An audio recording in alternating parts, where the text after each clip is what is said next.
Well, it's Christmas Adam. That's the day before Christmas Eve, and I'm pretty excited about it. Although we don't have any snow here in Pennsylvania, it's the French turn. I'm going to have to do a combination of the French turn and some housekeeping. So the French have 29 IPP to spend. They're buying a white infantry. They're going to send it up north. They're going to send a Mexican revolutionary, so that's 6. They're buying an infantry, a colonial, and a elite infantry. Additionally, there's a tank. To finish off that technology was only 2 IPP, so I'll get a free tank to place down. And I'm buying 3 armored cars. I really like armored cars. I think they do cool things. So that is all of my money. I'm not going to do anything with ships or anything like that. Technology is improved logistics on purple, and red is improved factories. So let's see what that brings me. No joy for Christmas. It would have been beautiful if it had been some diplomacy, but I didn't have to do diplomacy. Romania was going to auto-align next turn, and that dastardly Austrians knew that, so they attacked the Romanians, and so that pushes Romania. They are aligned to me now, but they're also destroyed. Okay, up to some housekeeping rules.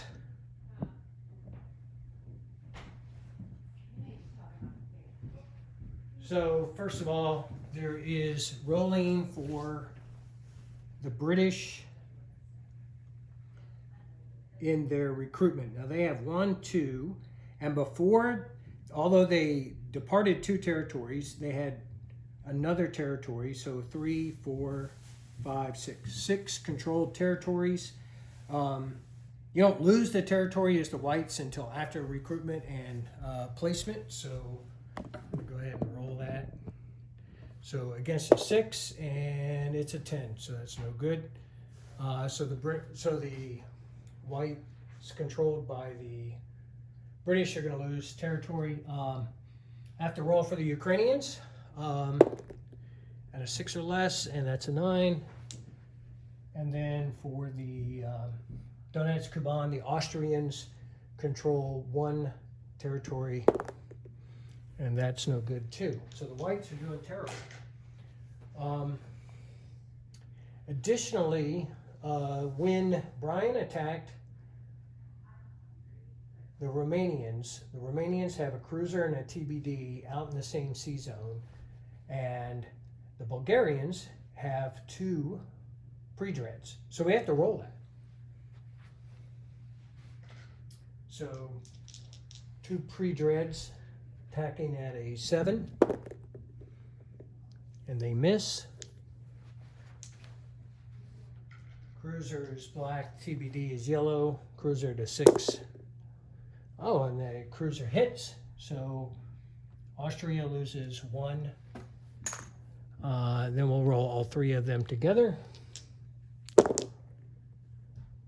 And the cruiser hits again, as well as the pre-dread hits on a red 6. So the French Romanians will lose a TBD. That will leave 1 cruiser in the sea zone of Mike, I think that's Mike 10. I think that's all my housekeeping. I was not a very smart player. I left a transport in a sea zone unprotected, so that's a loss. I will move the 2 transports from sea zone M6 into the sea zone M2, place them in port.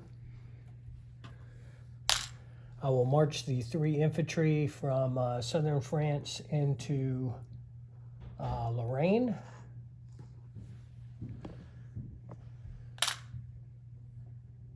I am moving the train that was in Normandy is moving to Western Germany. I am railing 1 infantry and 2 cavalry to Western Germany from Lorraine.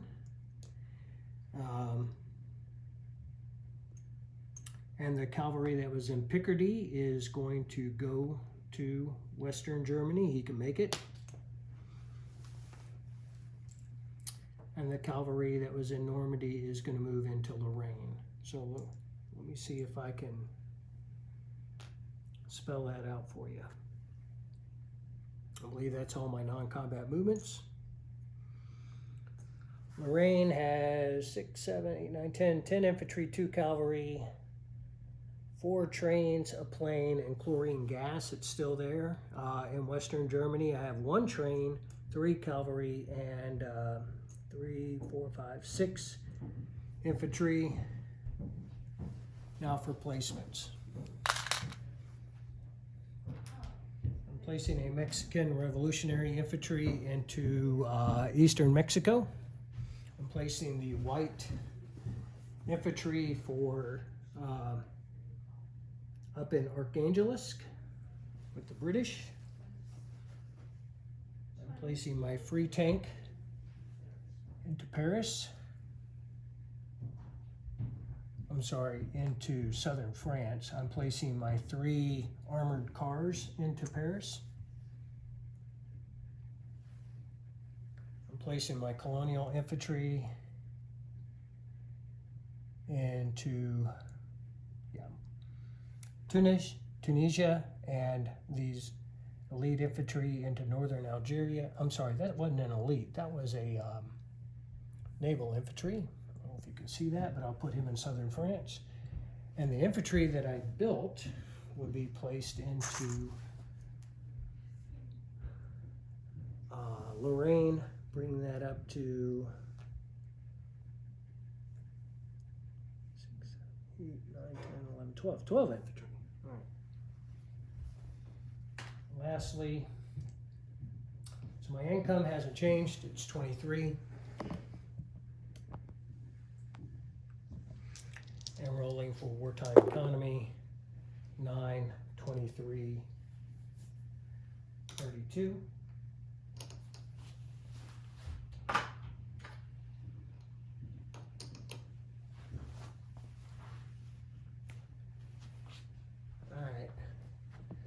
And just because I have a couple minutes, one of the hardest things we did was design this Russian Revolution. And if you look at it, for you gamers out there, right now we're in a situation where Tim's going to get a lot of extra time to shut this revolution thing down.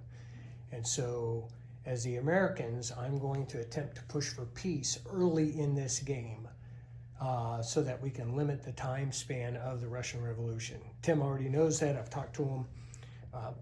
But in case you're wondering about some of those U.S. choices and when you might use them, I think this is a wise time for that. And yeah, the Russian Revolution is very dynamic, so I'm not going to say much more about it at this time.